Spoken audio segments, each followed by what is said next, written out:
በሐላላ ሐላል ትጋት ለነገው ብሩህ ንጋት በብርቱ ጥረት አብሮ ተጋግዞ በሐላል በዝምታ ውስጥ የሚጮህ እውነት ያለው ትውልድ ታሪኩን በማድበስበስ ሊገነባ ፈጽሞ አይችልም። ኢትዮጵያ የነብዩ መሐመድ ሰለላሁ ዐለይሂ ወሰለም አደራ የቅንነትና የሰላም መጠጊያ ተምሳሌታዊ ሀገር መሆኗን የታሪክ ድርሳናት በደማቅ ቀለም ከትበውታል።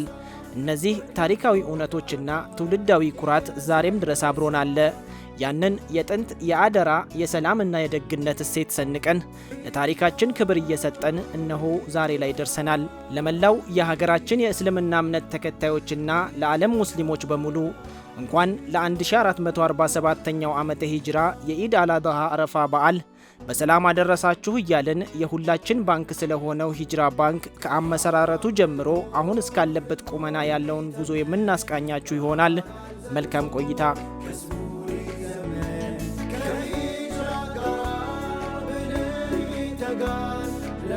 በኢትዮጵያ ሰማይ ስር የነጃሺ ምድር በሆነችው አገር አንድ ትውልድ በቁጭትና በናፍቆት የታጀበ የዝምታ ጉዞ ነበረው። ይህ ትውልድ በገበያው መሃል መርካቶን የመሰረተ፣ በንግድ ጥበቡ ሀገርን ያቆመ፣ በታማኝነትና ለጋስነቱ የሚታወቅ ቢሆንም የራሱ የሚለው የፋይናንስ ቤት በመነፈጉ ታታሪ እጆቹ ታስረው ኖረዋል። ብስሚላህ አልሐምዱሊላህ ረብል ዓለሚን ወሰላቱ ወሰላሙ ዐላ ረሱሊላህ ሰለላሁ ዐለይሂ ወሰለም። ያው እንግዲህ የኢትዮጵያ ሙስሊም እዚች ሀገር ላይ ባለው የዜግነት ድርሻ በሁለንተናዊ ማንነቱ ሊያገኝ የሚገባቸውን በኢኮኖሚ፣ በፖለቲካ፣ በማህበራዊ ጉዳይ እኩል ተጠቃሚ መሆን የሚችልባቸውን ነገር ለማግኘት ቀደም ሲል አባቶቻችን እንግዲህ ከ1966 ጀምሮ አደባባይ ላይ ሰልፍ ወጥተው የንጉሱ ስርዓትን በመቃወም ለንጉሱ ስርዓት መውደቅ ምክንያት የሆነው የሚያዝያ 12ቱ ሰልፍ የሚታወስ ነው። ከዛ ጊዜ ጀምሮ ሲነሱ ከነበሩት የዛን ጊዜም ከተነሱ 13 ጥያቄዎች ከሙስሊሙ አልፎ ሌሎች ስለ ሀገር እኩልነትና ባለቤትነት የሚያሳስባቸው የቀድሞውን ጠቅላይ ሚኒስትር መለስ ዜናዊን የመሰሉ ሌሎችም የመብት ታጋዮች ሁሉ በሰልፉ ላይ ተገኝተው እኩል ድምጽ ያሰሙበት ጊዜ ነበር። ይሄ ማለት እዚች ሀገር ላይ እንግዲህ የሀገሪቱ ግማሽ ቁጥር የሚወክል ማህበረሰብ አካል በሁለንተናዊ ማንነቱ ተገፍቶ የኢኮኖሚ ተሳትፎ ተገድቦ ሀገር እንድታደግ፣ ሀገር እንድትለማ፣ ሀገር ለተሻለ ደረጃ እንድትደርስ መመኘት ድካምና ፈተና ብቻ ነው የሚጨምረው። ያንን ታሳቢ በማድረግ የተደረጉ ጥረቶች ውጤት ነው። እንግዲህ አብዛኛው የህብረተሰብ ክፍል ነጋዴ ሆኖ እያለ ባለው የመዋቅር እና የህግ ፋይናንስ ፖሊሲ የሀገሪቷ ሁኔታ አንጻር ሙስሊሙን ማህበረሰብ የመግፋት ሁኔታዎች ነበሩና ይሄ ጥያቄ ቀደም ብሎ በተለያየ አቅጣጫ ሲነሱ የነበሩ ከኛ ሲኒየር የሆኑ ሰዎች መጽሐፍ በመጻፍ ህጉ እንዲለወጥ የተለያዩ ጥረቶችን ሲያደርጉ ቆይቶ ህጉም ወጥቶ አፈጻጸም ደረጃ እንቅፋት ገጥሞታል። ይሄ ማህበረሰብ በተለይ ሙስሊሙ ማህበረሰብ ከኢኮኖሚው በጣም ስለተገለለ እነዚህ ፋይናንስ ተቋማት ሊያገለግሉት የሚፈልገውን ሸሪዓ መሰረት ያደረገ አገልግሎት ሊሰጡ ስላልቻሉ ወደዛ መጣም ማለት ነው። በሂደትም ማለት የኢትዮጵያ የንግድ ታሪክ በብዛት ቁርኝቱ ከሙስሊሙ ጋር ነው። በተለይ በመጥፎም በጥሩነቱ ሙስሊሙ ለምን ነጋዴ ሆነ ብለን ስናነሳ ራሱ የሆነ የታሪክ ዳራ ይኖረዋል። ግን ደግሞ ነጋዴ ሆነዋል። በንግድ ትልቅ አበርክቷል። አባቶቻችን፣ አያቶቻችን፣ ቅድመ አያቶቻችን የነ ሀጂ ከዲር ኤባን ታሪክ፣ የነ ሀጂ ኪኪያንን ታሪክ፣ የነ ሀጂ አመዴን ታሪክ ማንሳት ይቻላል። የነበሩ መንግስቶችን ሲረዱ የነበሩ ማለት ነው። ትልቅ ህልም የነበራቸው መርካቶን ያቋቋሙ ትላልቅ የንግድ ቅፍለትን ሲያንቀሳቅሱ የነበሩ ናቸው።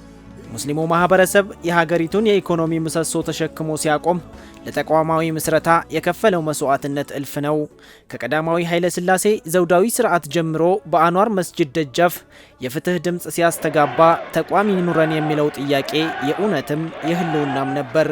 በኢህአዴግ ዘመን ደግሞ ድምጻችን ይሰማ በሚል መርህ በሚሊዮኖች ጽናትና ትዕግስት የተከፈለው መስዋዕትነት ታሪክ መዝግቦታል። ይህ ሁሉ ትግል የዛሬውን የነጻነት አየር ለመተንፈስና እንደ ሂጅራ ባንክ ያሉ ተቋማትን ለማየት የተከፈለ ውድ ዋጋ ነው። በፋይናንሱ ተገለን ነው የቆየ ነው እንደ ማህበረሰብ ማለት ነው። ይሄ ቁጭት ነበረ። ለዚህም ዋጋ ተከፍሎበታል። አልহামዱሊላህ በቅርብ ጊዜ እንደ ሀገር ሙስሊሙ ማህበረሰብም ከሌሎች ጋርም ሆኖ ባደረገው ከፍተኛ ትግልና መስዋዕትነት እነዚህ እስላሚክ ባንኮች ሸሪዓን መሰረት አድርገው የሚሰሩ ባንኮች ሊፈቀዱ ችለዋል። ግን ለሙስሊሙ ማህበረሰብ እንደሚታወቀው ያው ወለድ በየትኛውም እምነት ወለድ አይፈቀድም። ይሁንና ይህንን በተለይ ሙስሊሙ ማህበረሰብ በጣም ስለሚቃወም ለረጅም ጊዜያት ሳይጠቀም ቆይቶ እንግዲህ ሀገራችን በአንድ ክንፍ ነው ስትበር የነበረው ማለት ይቻላል። አብዛኛው ማህበረሰብ በኢኮኖሚ በእምነቱ ምክንያት ራሱን ያገለለ ማህበረሰብ እንግዲህ ይሄኛው አማራጭ ሲመጣ ትልቅ እድል ነው። በጣም ብዙ ሰዎች ይሄ ለውጥ እንዲመጣ ዛሬ ያየነው ነጸብራቅ እንዲፈነጥቅ አስተዋጽኦ አድርገዋል፣ ኮንትሪቢዩት አድርገዋል።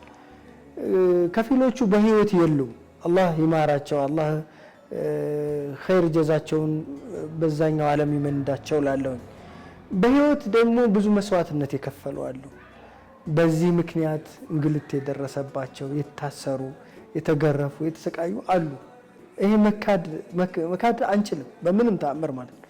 ከድቅድቅ ጨለማ በኋላ ንጋት እንደሚመጣ ሁሉ ያ ረጅም የትግል ምዕራፍ በጥር 2013 በታሪክ ማህደር ላይ አዲስ ስም ተጻፈ፣ ሂጅራ ባንክ። ይህ ስም ከታሪካዊ ዳራው ባሻገር ከችግር ወደ ምቾት፣ ከገለልተኝነት ወደ ባለቤትነት የተደረገ የድል ሽግግርን ያበሰረ ነው። እንግዲህ ሂጅራ ሽግግር ነው። ሂጅራ አዲስ ምዕራፍ ነው። ሂጅራ የለውጥ ጉዞ ነው። ሂጅራ ከጨለማ ወደ ብርሃን የተወጣ የታሪክ ጉዞ ማሳያ መገለጫ ስያሜ የያዘ ነው። ከፈጣሪውም ጋር ያስማማ፣ ከፍጡራኑም ጋር ያስማማ፣ ከራሱም ጋር ያስማማ ያንን ሂደት ማሳለጥ የሚችልበት አንድ ትልቅ መሳሪያ ነው ሂጅራ ባንክና ለዚህ ነው ይሄ ባንክ ከባንክም ባሻገር ነው። የባንኩ ምስረታ በጊዜው በሙስሊሙ ማህበረሰብ ላይ ያንዣበበውን ጥቁር ደመና መገፈፍ መጀመሩን ማሳያ ነበር። የኢትዮጵያ ሕዝብ ከግማሽ በላይ የሆነውን የሙስሊሙን ኡማ ኃላፊነት ከ6 ሰዎች በማይበልጡ ሀሳብ አመንጭነት በኋላም ቁጥራቸውን በማሳደግ በ38 አደራጆች ሂጅራ ባንክ ስሙን ብቻ ሳይሆን ስኬትን አንግቦ የብሩህ ተስፋ ጉዞውን ሀብሎ ጀመረ። ከ9000 በላይ መስራቾች ከገበሬው እስከ ልሂቃኑ ለእምነታችን የሚመጥን ተቋም ያስፈልገናል በሚል ቁጭት የሂጅራን መንገድ በቀዳሚነት ተቀላቅለዋል።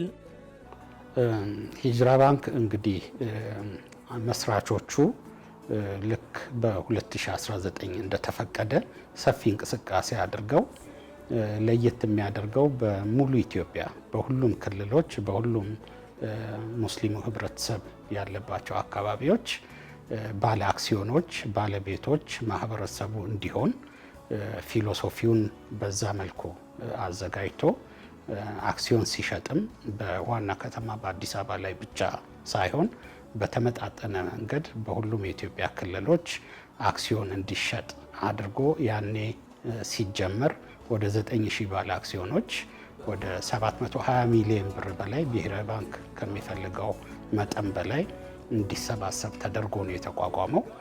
ጥቂት ባለሀብቶች ብቻ መጥተው የገዙት ሼር አይደለም። ትላልቅ ባለሀብቶችም አሉ። ዛሬ የውጭ ኢንቨስተሮች ሂጅራ ውስጥ አሉ። ባንኮችም ባይኖረው እንኳን ማለት ነው። ባንኮችን ለወደፊቱ ሰከንድ ፌዝ ኦፍ ሂጅራ ማሳተፍ ብለን ነው። የፎሬን ኢንቨስተሮችም አሉ ሂጅራ ውስጥ ዛሬ ትላልቅ ባለሀብቶች አሉ። ታች ያለው 15000 ሂጅራን ስንጀምር 30000 ነበር ትንሹ ሼር፣ ዛሬ 15000 ነው። አስበው 15000 ሼር ያለውና 500 ሚሊዮን ሼር ያለው ብለን በዛ መልኩ ከዛ ውጪ ሌሎች የህዝብ ተቋማት እዚህ ሼር ውስጥ ገብተዋል። የህዝብ ተቋማት ትላልቅ ነገር ይህም ባንክ በደንብ ማስቀጠል መጠበቅ የሚችሉ ትላልቅ የህዝብ ተቋማት እዚህ ባንክ ውስጥ አሉ ማለት ነው። ስለዚህ ዳይቨርሲቲው በብዙ መልኩ ነው። ያ ትናንት በጥሩ ሀሳብ የተጀመረ ነገር አብቦ ጥሩ ውጤት እያስገኘ እያፈራ ነው ብዬ ነው ማስበው። ከኢትዮጵያ ሙስሊም ማህበረሰብ ቁጥር አኳያ የጥቂቶች ጅማሬ የነበረው ባንኩ ዛሬ ከ25000 በላይ ባለ አክሲዮኖች ሀብታቸውን ለነገ ስኬት ያፈሰሱበት ታላቅ ወንዝ ለመሆን በቅቷል። ሂጅራ ሲመሰረት ስራውን በራሱ ህንፃ እንዲጀምር አደራጆች ከሼር ሽያጭ የሚደርሳቸውን የኮሚሽን ክፍያ ለማህበረሰቡ ተቋም ግንባታ ይሆን ዘንድ ማበርከታቸው ለዘመናት ባንክ ቤቶች የኛ አይደሉም የሚለውን የድል አዋጅን በድርጊት የገለጠ ሕያው ምስክር ነው። ሂጅራ ባንክ የተገነባው በብዝሃነት ፍልስፍና ላይ ነው። የእምነቱን መመሪያ ሳያላላ የሐላል ፋይናንስ ፈላጊዎች ሁሉ አቅፎ የያዘ ስርዓት ዘርግቷል። ይህ ባንክ የአንድ ወገን ብቻ ሳይሆን ፍትሃዊነትን፣ ታማኝነትንና ከሪባ የጸዳ ግብይትን ለሚናፍቁ ኢትዮጵያውያን ሁሉ የተበረከተ ሰፊ ምህዳር ነው። የሂጅራ ፍልስፍና ከእኔነት ወደ እኛነት የተደረገ የኢኮኖሚ ሽግግር ማሳያ ነው። ኢትዮጵያ ማህበረሰብ በተለይ የሸሪዓን መሰረት ያደረጉ ባንኮችን የሚፈልግ ሙስሊሙ ማህበረሰብ ያጣው ባንክን ያጣው በጋራ ነው፣ ማግኘትም ያለበት በጋራ ነው የሚል ፕሪንሲፕል ነው ይዘን የተነሳ ነው። ለዛ ፎርሜሽን እና ኦፕሬሽን ስትራቴጂ የሚል ሁለት ስትራቴጂዎችን ይዘን እዛ ላይ ጥቅም ጉዳቱ ላይ በሰፊው ውይይት ካደረግን በኋላ መጨረሻ ላይ አብዛኛው ብልጫ አግኝቶ የመረጥ ነው ሰፊ ማህበረሰባችን በአራቱም አቅጣጫ ያለው ሴንተሩን ጨምሮ ቢዝነስ ላይ ያሉት የሚፈልጉት ያጡትን ነገር በጋራ ማግኘት ነው ወደሚለው ነው የመጣ ነው። በአሁኑ ሰዓት ሰሜን ጫፍም ሂድ፣ ደቡብ ጫፍም ሂድ፣ ምስራቅ ጫፍም ሂድ፣ ምዕራብ ጫፍ ብትሄድ መሀልም ግባ ባይተዋር አትሆንም። አንተ ሂጅራ ብለህ ከሄድ ሁሉም ጋር ሁሉም ነህ ማለት ነው። የትኛውም የማህበረሰብ ክፍል ይሄ የኔ ነው የሚለው ባንክ ነው። ስለዚህ ያ ነው ባንክ ኦፍ ዳይቨርሲቲ ነው የምንለው። የሂጅራ ባንክ የምስረታ ጉዞ አልጋ ባልጋ አልነበረም። በ85 ሺህ ብር ጥሪት የተጀመረው ጉዞ የፋይናንስና የሰለጠነ የሰው ኃይል እጥረት፣ ተለዋዋጭ የፖሊሲ ማዕበልና ዓለም አቀፍ የኢኮኖሚ ቀውሶች ፈትነውታል። ነገር ግን በጽኑ እምነትና በሙያዊ ብቃት የጸናው ሂጅራ ያጋጠሙትን ፈተናዎች ወደ እድል በመቀየር የተቋም ምስረታውን እውን አድርጎታል።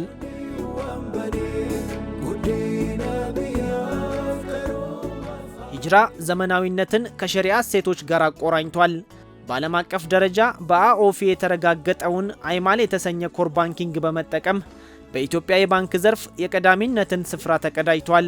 ባንክና ቴክኖሎጂ የማይነጣጠሉ ናቸው።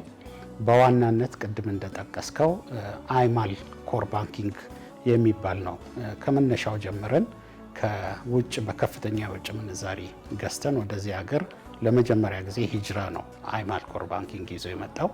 ይሄ አይማል ኮር ባንኪንግ በኢስላሚክ ባንኪንግ ብቸኛው የአኦፊ ሰርቲፋይድ የሆነ ባህሬን የሚገኘው የአካውንቲንግ ኤንድ ኦዲቲንግ ቦርድ አለ። ይሄ በየአመቱ ሰርቲፊኬት ይሰጣል። የኢስላሚክ ኮር ባንኪንጎችን ሪቪው እያደረገ ይሄ አይማል በእነሱ ብቸኛ ሰርቲፋይድ ነው። በመላው ዓለም ላይ ከ160 በላይ ባንኮች ኢስላሚክ ባንኮች ይሄን ኮር ባንክ ሲስተም ይጠቀማሉ። ይሄ በጣም አስፈላጊነቱ ከሸሪዓ አንጻር ስለታመነበት በሂጅራ ቦርድና በሂጅራ ማናጅመንት ሲጀምር ጀምሮ እሱን ነው ወደ ትግበራ ያመጣ ነው። ሂጅራ ወደዚህ ሀገር ካስመጣው በኋላ ሌሎች ባንኮችም በተለይ ለኢንተረስት ፍሪ ባንኪንግ ዊንጋቸው የመስኮት ባንኮችም ሙሉ በሙሉ ከወለድ ነፃ ባንኮችም እኛን ተከትለው እየተጠቀሙበት ነው ያለው። በቴክኖሎጂ እዚህ ሀገር ውስጥ ያለው የባንኪንግ ቴክኖሎጂ ከፍተኛ ደረጃ ላይ ነው ያለ ነው። በሞባይል ባንኪንጉ፣ በዋሌት ሰርቪሱ፣ በምን የኛ ኮር ባንኪንግ ሲስተም አጠቃላይ እኛ ስትራቴጂ ስትራክቸሩን በምናይበት ይህም አሁን ያለው ዓለም የደረሰችበትን ቴክኖሎጂ ማስተናገድ የሚችል ወደፊት ደግሞ ስትራቴጂ ነድፈን እየሄድን ያለ ነው። የሐላል ፔ ዋሌት መወለድ ደግሞ ዲጂታል አብዮቱን ወደ እያንዳንዱ ሙስሊም ቤት አዝልቆታል። ከ1.3 ሚሊዮን በላይ ተጠቃሚዎችና ከ9700 በላይ ወኪሎች ያሉት ይህ ዋሌት ዘመናዊነትንና ሸሪዓዊ ጥብቅነትን በአንድ ላይ አጣምሮ የሚጓዙበት የፈጠራ ውጤት ነው። በአሁኑ ሰዓት ዲጂታልን ታሳቢ ካላደረገ ትርጉም የለውም። ትልቅ ለውጥ ነው። ይህንን ለውጥ እኔ የማየው እንደ ኑህ መርከብ ነው። ኑህ መርከብ ላይ አንሳፈርም ያሉ ያው ሰምጠው በማዕበል ቀርተዋል። ነገር ግን መርከቡ ላይ የተሳፈሩት ናቸው የዳኑት እና ይህንን ለውጥ ያላነገበ የትኛውም ተቋም ወደፊት መቀጠል አይችልም። ሂጅራ ባንክ ከሀሳብነት ተሻግሮ በቁጥር የሚመዘን በተግባር የሚለካ ስኬቶችን በተመሰረተ ጥቂት ዓመታት ውስጥ በማሳካት የይቻላልን መንፈስ አስርጿል። በሐላል ፔይ ከ1.3 ቢሊዮን ብር በላይ እንዲሁም ለኮርፖሬት ደንበኞች ከ12 ቢሊዮን ብር በላይ የቀረበውን ሐላል ፋይናንስ ጨምሮ በውጭ ንግድ ዘርፍ ለተሰማሩና ለሌሎች የማህበረሰብ ክፍል በድምሩ ከ17 ቢሊዮን ብር በላይ በንግዱ ዘርፍ ፈሰስ አድርጓል። በውጭ ምንዛሬ ረገድ በዚህ ዓመት ብቻ ከ115 ሚሊዮን ዶላር በላይ በማስገባት ለሀገር ኢኮኖሚ የጀርባ አጥንት መሆኑንም አስመስክሯል። ከሰበሰብነው ፋይናንስ ውስጥ ኦልሞስት ከ12 ቢሊዮን በላይ ለነዚህ ደንበኞች ለትላልቅ ደንበኞች መስጠት የቻልንበት ሁኔታ ነው ያለው። ሐላል ፔይ ግን ዩኒክ የሚያደርገው አብሮት እዚህ ጋር ቢልቲን የሆነ የኢሙራባሃ አገልግሎት የፋይናንሲንግ አገልግሎት መስጠት የሚያስችል ፕላትፎርም ነው ሐላል ፔይ ማለት ነው። ሙሉ በሙሉ ሸሪዓ ኮምፕሊያንት ነው። ሸሪዓን ያማከለ በዚህ ላይ ታሳቢ ተደርጎ የተሰራ ሀገር በቀል መተግበሪያ ነው ማለት ነው። ሙሉ እውቅናውን ካገኘበት ጊዜ ጀምሮ እስካሁን ባለ አጭር ጊዜ ውስጥ ከአንድ ዓመት ባልበለጠ ጊዜ ውስጥ ከ1.3 ቢሊዮን በላይ የፋይናንሲንግ አገልግሎት የኢሙራባሃ ዲጂታል ሙራባሃ ፋይናንሲንግ አገልግሎት ለማህበረሰቡ ይሰጣል ማለት ነው። የሂጅራ ትርፍ በገንዘብ ብቻ አይመነዘርም። ከትርፉ ላይ ዘካና ወቅፍን ለዘካና አውቃፍ ኮሚሽን ከ10 ሚሊዮን ብር በላይ ሲያስረክብ ባንኩ የፋይናንስ ተቋም ብቻ ሳይሆን የነፍስ ማረፊያ መሆኑንም አሳይቷል። በተጨማሪም በተለያዩ የሰደቃ ፕሮግራሞች ለየቲሞች፣ ለአረጋውያን፣ ለሴቶችና ወጣቶች፣ ለኢስላማዊ የመድረክ ዝግጅቶች እንዲሁም ተቋማት ግንባታ ትኩረት በመስጠት ለማህበራዊ ተጠቃሚነት እየሰራ ይገኛል። በሲራራ አዋርድም ሐላል ንግድ እንዲያብብና እንዲያሸበርቅ መንገድ ጠርጓል። ባንኩ ዓለም አቀፍ የሸሪዓ አማካሪ በማሳተፍ ስለ ሐላል ፋይናንስና ኢስላሚክ ባንክ የግንዛቤ ማስጨበጫ መርሃ ግብር በመላው ኢትዮጵያ ለሚገኙ የመጅሊስ አመራሮች፣ ዑለሞችና ለተለያዩ ማህበረሰብ ክፍል በስኬት አከናውኗል። ይህ ባንክ ለባለ አክሲዮኖቹ ትርፍ ማከፋፈል ሲጀምር ታማኝነት ይከፍላል የሚለውን የእስልምና መመሪያ በተግባር ያረጋገጠበት ጅማሮ ነው። የ5 ዓመታት ድካም ዛሬ አብቧል። የሂጅራ አጠቃላይ ሀብት ከ25 ቢሊዮን ብር በላይ ደርሷል። የተከፈለ ካፒታሉም ከ5.36 ቢሊዮን ብር በላይ በመድረስ በገበያ ውስጥ ያለውን ግዙፍነት አረጋግጧል። ከ163 በላይ ቅርንጫፎች፣ ከ1.2 ሚሊዮን በላይ ደንበኞችና ከ2800 በላይ ለሚሆኑ ዜጎች የሥራ ዕድል የፈጠረው ባንኩ የጊፋና ካምብሪጅ ዓለም አቀፍ ሽልማቶችን በመቀዳጀት የባንኩን ስኬት ከድንበር ተሻጋሪነት በላይ አድርጎታል። ያኔ ሲጀመር ከ7 ዓመት በፊት እንዳልኩ የጀመረበት የካፒታል መጠን አለ። እኛ በተመሰረትን በአጭር ወራት ውስጥ ግን ብሔራዊ ባንክ የባንክ የካፒታል መጠን ወደ 5 ቢሊዮን እንዲሆን መመሪያ አውጥቶ ነበር። ብሔራዊ ባንክ በወቅቱ ለተቋቋምን ባንኮች የ5 ዓመት የእፎይታ ጊዜ አስቀምጦ ነበር። ይሄ 5 ቢሊዮን በ5 ዓመት ውስጥ መድረስ እንዳለብን መመሪያ ተቀምጦ ነበር።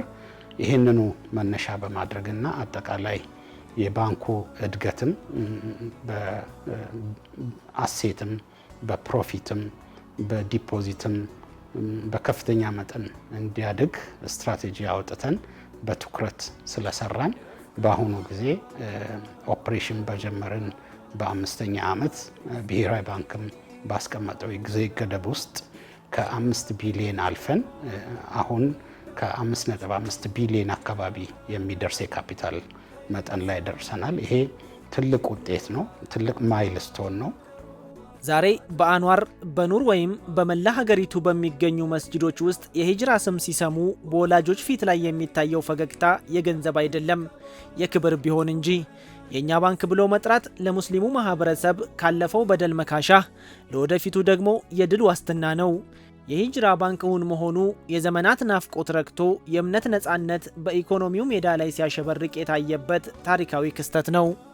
ወላሂ እንደ ሂጅራ ባንክ ያው እንደስሙ አልሐምዱሊላህ ሂጅራ ነው። ያው ብዙ ታሪክ ከኋላ የመጣ ቢሆንም ቅርብ ጊዜ ጀምሮ ከሂጅራ ባንክ አብሬ እየሰራው በኤክስፖርት ደግሞ ዶላር እያስገባው እገኛለሁ። እንዲሁም አልሐምዱሊላህ ሂጅራ ባንክ ባለው የፎረን ከረንሲ ዶላር በማምጣት ያለን ፕሮግረስ አይቶ ፋይናንስ አድርጎኛል። ሂጅራ ባንክ ብቻ አይደለም ብለን የምናስበው እየሰማን ነው እየሰራችሁ ያለውን የማህበራዊ አገልግሎቶች በሶሻል ኮርፖሬት ሪስፖንሲቢሊቲ በጣም ትልቅ ስራዎች እየሰራ ነው። በሌላም በዲኑን ከመደገፍ አኳያም የሚሰራቸውን ስራዎች እናያለን። ባንክ ብቻ ሳይሆን አጠቃላይ የሙስሊም ማህበረሰቡንም እንዲሁም አጠቃላይ የንግዱ ማህበረሰብ የፋይናንሻል ችግርና የእድገት ፍላጎት ለማሳካት እየተጋ ያለ ተቋም የፋይናንስ ተቋም ብቻ ሳይሆን ሁሉ አቀፍ ተቋም ነው የሚል እይታ ነው ያለው። ሂጅራ ባንክ እኔ ታሪኬ ነው። ብዙ የመንግስት መስሪያ ቤቶች ሰርቻለሁ፣ ኃላፊነት ላይም ቆይቻለሁ፣ ኤንጂኦም ሰርቻለሁ፣ ኮንሰልቲንግ ካምፓኒ ውስጥም ቆይቻለሁ። ዛሬ ሂጅራ ዛሬ የኔ ታሪኬ ነው። የኔ ብቻ አይደለም፣ የልጆቼ የቤተሰቦቼ እና ሂጅራ ታሪኬ ነው። ከሀሳብ ጀምሮ ዛሬ ሁለተኛ ምዕራፍ እስከሚሻገር ድረስ አብሬው ዘልቅ ያለው ሂጅራ ኢዝ ማይ ሂስትሪ። እስካሁን የነበረው ባንክ አልነበረም ማለት ለምሳሌ ጁን ላይ ብሔራዊ ባንክ ባወጣው ህግ መሰረት በዳይሬክቲቭ መሰረት ጁን ላይ 5 ቢሊዮን የግድ ማሟላት አለባቸው የሚል ህግ የወጣበት ያንን ማሟላት አለማሟላት የመቀጠል ያለመቀጠል ጉዳይ ነበር። ሂጅራ የሚለውን በዚህ ቅርጹ ዳይቨርሲቲ ባንክ ሆኖ አብዛኛው ማስ ባለ አክሲዮን አድርጎ ባለቤት አድርጎ ግሮውዝን ኮምፕሮማይዝ ሳያደርግ የሚሰራ ባንክ የነበረው ይሄን ካፒታል ባያሟላ ባንኩ አይቀጥልም ነበር ማለት ነው። አጋጣሚ ሆኖ ደግሞ በዚህ ጊዜ እኔ በቦርድ ቼርማንነት እየመራው እንደመሆነ መጠን ይሄ ነገር ባይሳካ ትልቅ አደራ እንደበላ ሰው ነበር የማየው ማለት ነው። ለህሊናም በጣም ከባድ ነው። ለታሪክም ማህበረሰቡ ትልቅ ነገር እንዳጣ ያ ደግሞ በእኔና ከኔ ጋር ባሉ ወንድም እህቶች ምክንያት ሊሆን እንደሚችል ነበር እኔም ወስደው ማለት ነው። ሂጅራ ባንክ የዛሬው የስኬት ጉዞ በጠንካራ መሰረት ላይ ያረፈው በብዙ ባለውለታዎች ድካምና እገዛ ነው። በመሆኑም ባንካችን ዛሬ ለደረሰበት ከፍታ ምስጋናውን በታላቅ አክብሮት ያቀርባል። በቅድሚያ በዚህ ታላቅ ጉዞ ውስጥ ሁሉንም ነገር በፍቃዱና በችሮታው ላሳካልን አላህ ሱብሃነሁ ወተዓላ ምስጋናችን የላቀ ነው።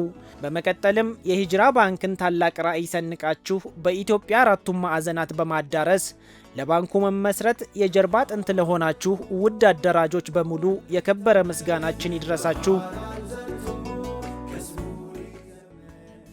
ባንኩ ገና በሐሳብ ደረጃ በነበረበት ወቅት ራዕያችንን አምናችሁ የነገውን ብሩህ ተስፋ ቀድማችሁ ተመልክታችሁ የባንኩን መመስረት እውን ላደረጋችሁ የቁርጥ ቀን መስራች ባለ አክሲዮኖች ትልቅ ክብር አለን። እንዲሁም ባንካችን ህልውናውን አጽንቶ በጠንካራ ውድድር ውስጥ በተሳካ ሁኔታ እንዲያልፍ በወሰደው ወሳኝ እርምጃ ሁሉ ያለምንም ማመንታት ሁልጊዜ ከጎናችን ለቆማችሁ ከፍተኛ ባለ አክሲዮኖቻችን ውለታችሁ በታሪክ ሲታወስ ይኖራል። ሪኮግኒሽን እንስጣቸው ስንል በሐቂቃ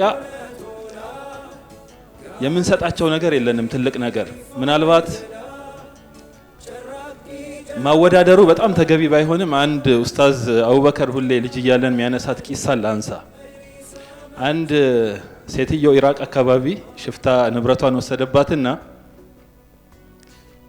ለብቻዋ ዱዓ ታረጋለች። ሽፍታው ዞር ብሎ ግን እየሰማት ነበርና ይሄን ነገር ከመለስክልኝ አላህዬ ማደርግልህ ነኝ ነው ማቀው እያለች ደጋግማ ስትሳል እንደው ምን ልሰጠው ነው ለአላህ ብሎ መለሰላት እና ሲመልስላት ንብረቷን አላህን በጣም አመሰገነች። አልহামዱሊላህ አለች። ቢያይ ሌላ ነገር የለም። እንዴ ለዚህ ነው ያ ሁሉ ያወራሽው አላት። እንግዲህ አላህ ምን ይደረጋል እንትኑን አሳነሰው ምስጋናውን አሳነሰው፣ ለሱ የሚሰጠውን ሪዋርድ አሳነሰው አለች። ለአላህ ግን በጣም ትልቅ ነው። ለነዚህ ሰዎች ምን ሰጣቸው ነገር የለንም። ሁላችሁም ተነስታችሁ እንድታመሰግኑልን እንፈልጋለን።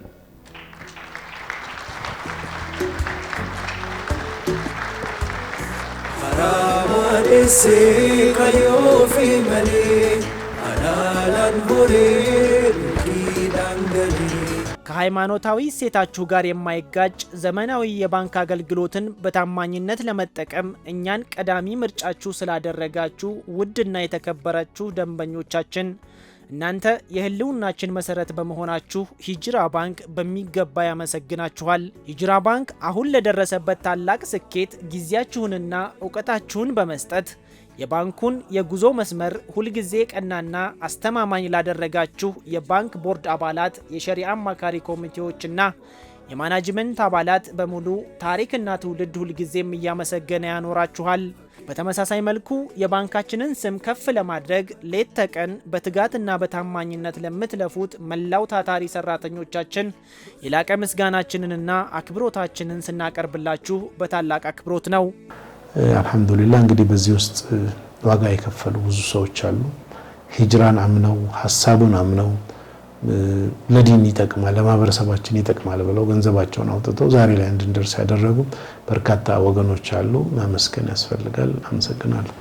ባንካችሁ ካሁን በፊት ከነበረው በተለየ መልኩ ይህንን ምዕራፍ ሁለተኛ ምዕራፉን ስለጀመረ ሁለተኛ ምዕራፉ ላይ የበለጠ ለባንካችሁ ቀርባችሁ በየቅርንጫፎቻችሁ አብሮ በመስራት ሐሳብ በማምጣት ባንክ ጋር ያለውን አዳዲስ ፕሮዳክቶችን በመጠየቅ በመነጋገር አብሮ በመጠቀም የጋራ ትላልቅ ስኬቶችን ምናስመዘግብበት ምዕራፍ ጀምረናል።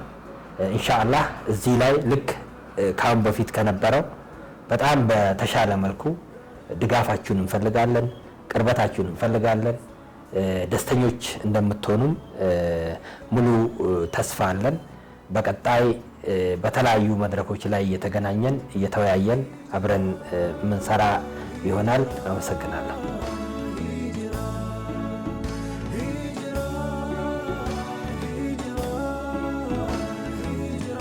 ኒዕማዎች እነዚህ ጸጋዎች ካልጠበቅናቸው ወይም ደግሞ ጸጋን ሹክር ማድረግ ይፈልጋል። ሹክር ማለት በተግባር መጠበቅ ማለት ነው። በእጅ ያለውን ጸጋ በአግባቡ ካልተጠቀምክበት አላህ ይወስደዋል። ብዙ ዋጋ ተከፍሎለት በብዙ ልፋትና ጥረት በብዙ ህልምና ምኞት የአባቶቻችን ለቅሶና ድዋ ትናንት ብሮቻቸውን የሚያስቀምጡበት አጥተው ባንክን በብዙ መልኩ ፈርተው ያለፉበት ምዕራፍ መጥቶ ዛሬ ደግሞ በእጃችን በእኛው ዘመን የዚህ አካል ሆነን ስንፈጠር ፉልፍሌጅ ነው ሙሉ ለሙሉ ከወለድ ነፃ የሆኑ ባንኮች ሲመጡ እነዚህ ባንኮች የራሳችን ባለቤት ሆነን እንድንሰራባቸው እድሉ ሲከፈት ያንን መጠቀም አለመቻል ነው ፈታኙ ነገር። አሁን የምናየው መሬት ላይ ያለው እውነታ ያ ነው። እንደ ማህበረሰብም ደግሞ የሚጠበቁ ብዙ ስራዎች አሉ። የኛ ማህበረሰብ የጥያቄ ቀን ይጠይቃል። ሲመጣ መጠቀምና ተቋም አድርጎ ማቆም ላይ ፕሮብሌም አለ። መጅሊስ ምን ባንክ ኢስላሚክ ባንክ ምን ሌላም ነገር ላይ የችግር ቀን ታጋይ እንጂ የሰላም ጊዜ መፍትሄውን በደንብ አጥብቆ አቅጣጫ የማስያዝ ሁኔታ ላይ ክፍተት ያለበት ማህበረሰብ ነው። እስካሁን ፋይናንስ ያደረግነው ከ18 ቢሊዮን ብር በላይ ነው ማለት ተመልሶም የተሰጠን ጨምሮ ማለት ነው።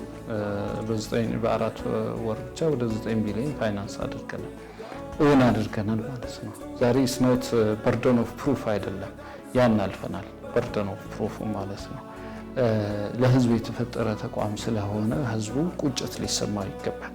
ዛሬ የመስራቾች ፊት በፈገግታ ይበራል። የሸሪዓ አማካሪዎች በጽናት ይቆማሉ።